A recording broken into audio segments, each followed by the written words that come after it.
I know there's been a lot of adverse reaction about the new jersey or the away jersey. How does the team feel about it? I mean, not playing in your first World Cup game in green and gold. No, the thing is, it's our jersey. The microphone, sorry. You have to use the microphone. Sorry, stand Yeah. yeah. Okay, so 1, 2. Is it okay now? Thank you. Okay,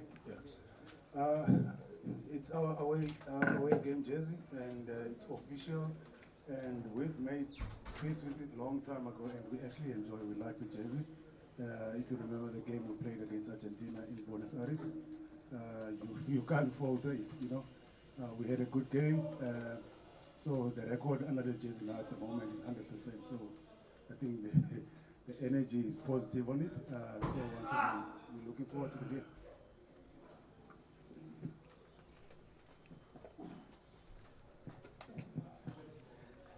Coach Stocker, Jamie Ritchie claims that Scotland will play the fastest rugby in the world to get out of the group stages and against the Boks. Will the Boks be able to keep up with the Scots? I think Scotland at the moment is a team they're in a good space, and I know their coaching staff very well. If you look at a guy like Greg O'Townsend, I've played with him at the Sharks, and I know his philosophy very well, that he enjoys good running rugby, and also Brad from New Zealand. I think you can see the impact they've got, the influence they've got in that team. Very, very confident players in that side, and if you look at a guy like Finn Russell at 10, he's probably one of the best playmakers in the game, and we know it's their strength. But once again, I think with what we have faced so far as a team, if you think about playing against the All Blacks twice already this year, I think that was a good practice for us going towards the World Cup, because probably if you look at the style of play Scotland are using, probably coast to coast, you know, where they send the ball wide a lot, I think it's exactly what you normally face against the All Blacks, you know. So probably at the moment, yes, they're up there, they're one of the best attacking teams, but once again, as a team also, we've done our homework on them. We'll make sure that we also enforce our game plan into them.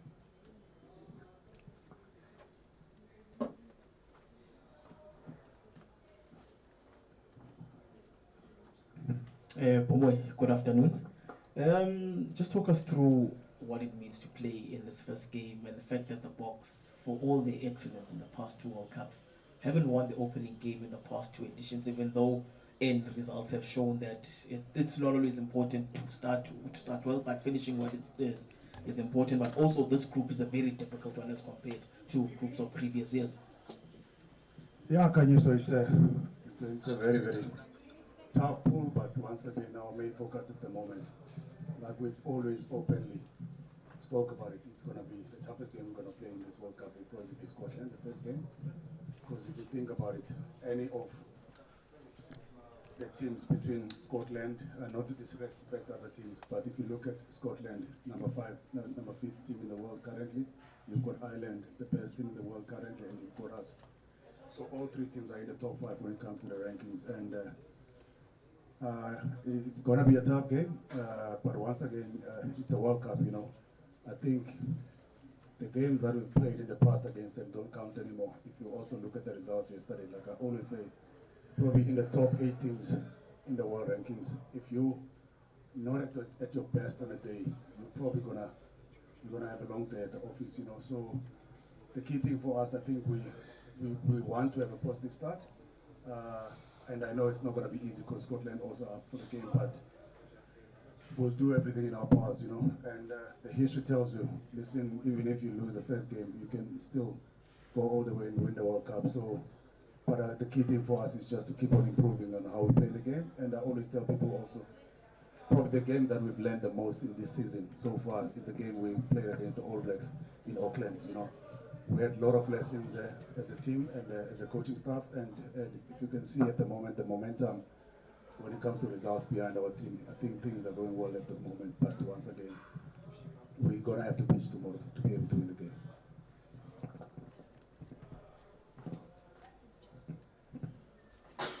Hello. It seems bonjour. It seems that the players have some of the players have their families around here. How will you manage or this all through the World Cup? Will they be there all the time, or just at certain times? Listen, we're dealing with adults here in the team, and we're dealing with guys that are fathers. We've got ladies that are also mothers in our system. So we've got an open rule policy in the sense of if a player wants to have his family for the next 2 months, if it's going to make him to be in a better space, positively, where he's got his family and kids around, I think that's what we need. So we always also look at the human side. So we don't have a policy where we don't allow families around. Everyone from the coaching staff, management, players, we've got a policy, everyone, if you want to have your family around. And I think it's good and healthy for a human being. So yeah, we do have a couple of families around.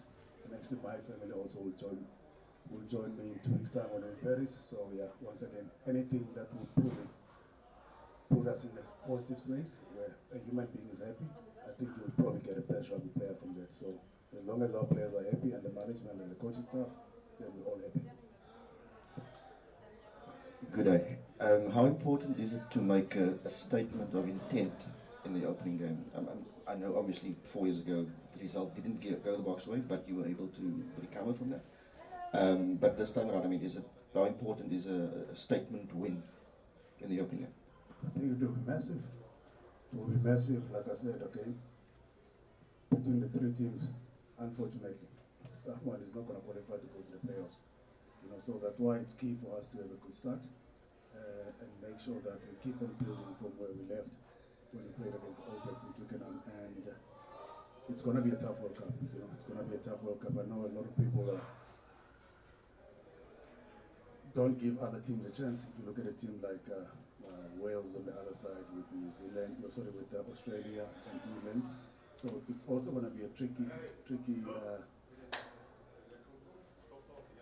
competition when it comes to those teams. So you saw what happened yesterday between the All Blacks and France. When you don't pitch up on the day, we'll probably have a long day at the office.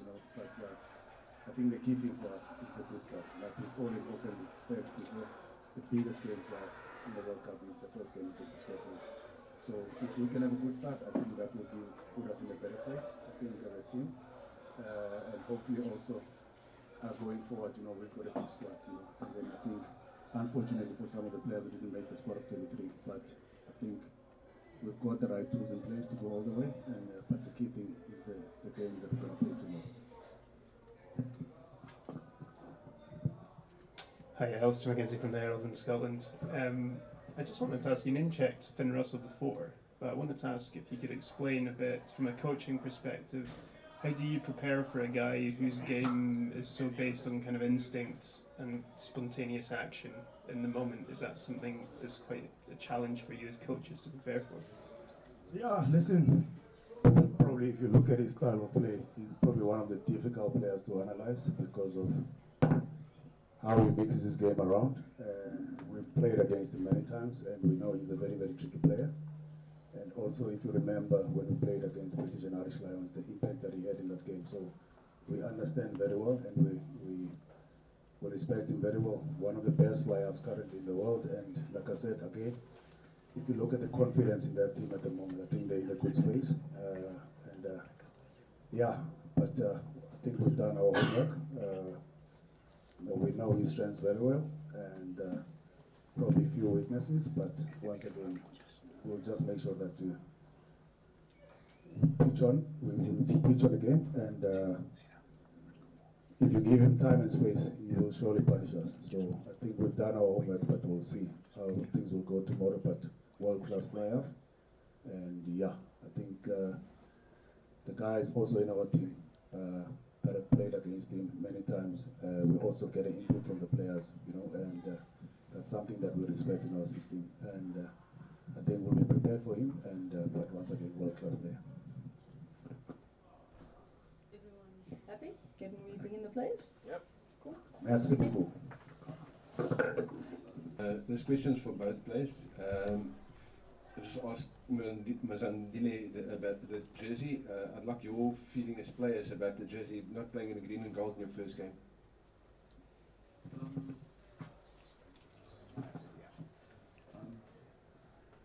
For me, as long as the Springbok patch is on the jersey, then I'm happy to put it on. Yeah,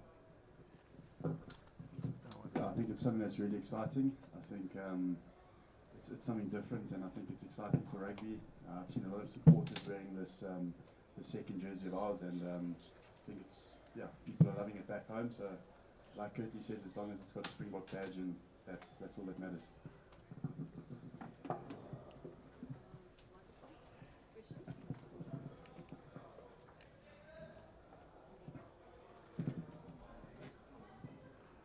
Yeah, no, just general feelings going into this very tricky first game. Preparation, how has it been here? It's been hot, it's been humid, you got used to in Corsica. And then just a general, the last few hours before you play Scotland, the feedback from Scotland, it seems that they're very, very confident that they can match up front. Yeah, I think obviously a lot of excitement going into the game. I think everyone watched the opening game last night and started getting into the feeling of the tournament and the whole World Cup in itself. I think tomorrow, obviously going to be a massive challenge, something that we are really excited for and something that I believe that we'll be up for. On the weather, I think it's something that we as a team have been embracing. We a lot prefer the heat to the rain, so I think the guys have been really happy, enjoying the heat, and I think we've adapted well. So yeah.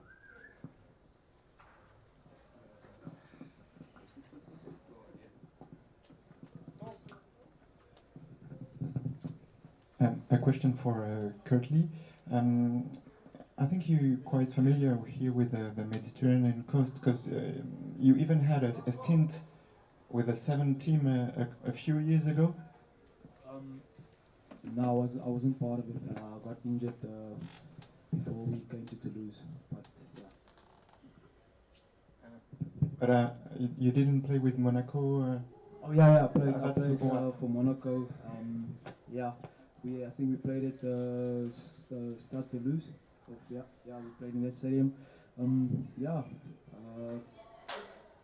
Excited, looking forward to the first game, and like Jesse said, it's a challenge and we can embrace it. Question for Jesse.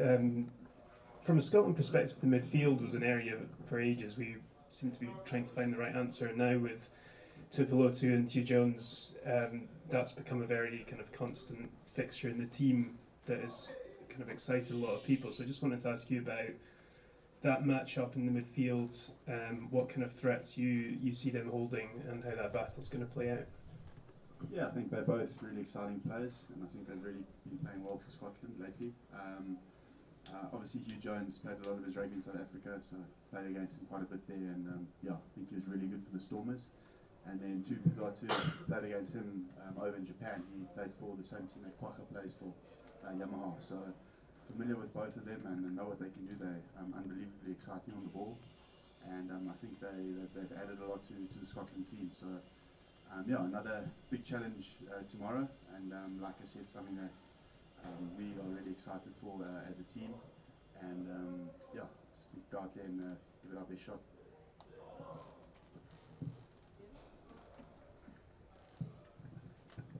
Jesse, can you tell us about leadership in this team? Obviously, there's a lot of guys that played at the previous World Cup. How has leadership grown in the 4 years since the last World Cup, and how does that impact the team or make it better? Yeah, I think we see leadership a bit differently in our team. I think it doesn't go on age or number of caps. It goes on ownership. So it doesn't matter if you're a guy like Canan Moody who comes in at 19 or 20 years old. He's taken ownership. He takes ownership of his game, ownership of what he needs to do in the team, and I'm sure that's all the young guys from 19 years old to right through to, I don't know if the oldest guys, maybe Duhan or one of those guys, but I think it's more about taking ownership, about doing your part in the team, and I suppose just being able to express yourself and going forward like that. We do have a strong leadership group, guys like Evan, Sia, Duhan, all those guys, and I can name Billy, you can name a lot of guys, but I think it's more for us about taking ownership in your game and what you need to do on the field.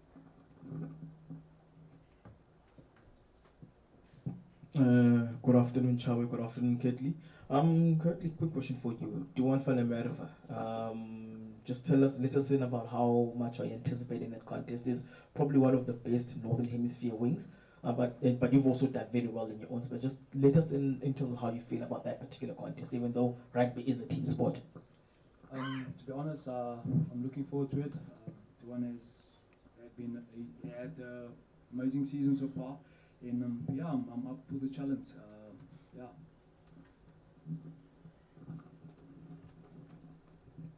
Everyone happy?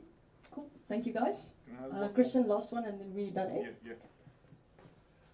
Yeah, we saw these amazing adverts for, I think, SuperSport, your broadcaster in South Africa, when every one of you kind of goes back and remembers. It seems to be like your group of mates or a street or somebody that made an impact on your career.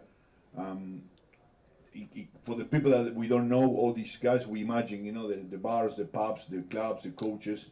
It seems that the team is more united than ever, no? Going ahead and tell us about how you imagine the feelings back in South Africa.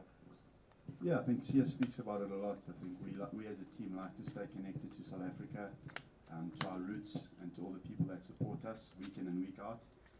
We know that the responsibility we have as a team and how it changes the mood of our country. We're obviously facing a lot of, I wouldn't say difficulties, but obstacles that we have in our country. And I think for the while that the people watch the Springboks play, I think they forget about that and kind of unite. So we've seen what rugby can do for our country over the years, and how it really brings everyone together. And I think that's remains the most important thing for us as a team going into this tournament.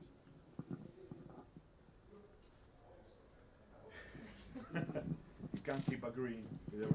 Thank you, guys. Thank you very much. Have a good day.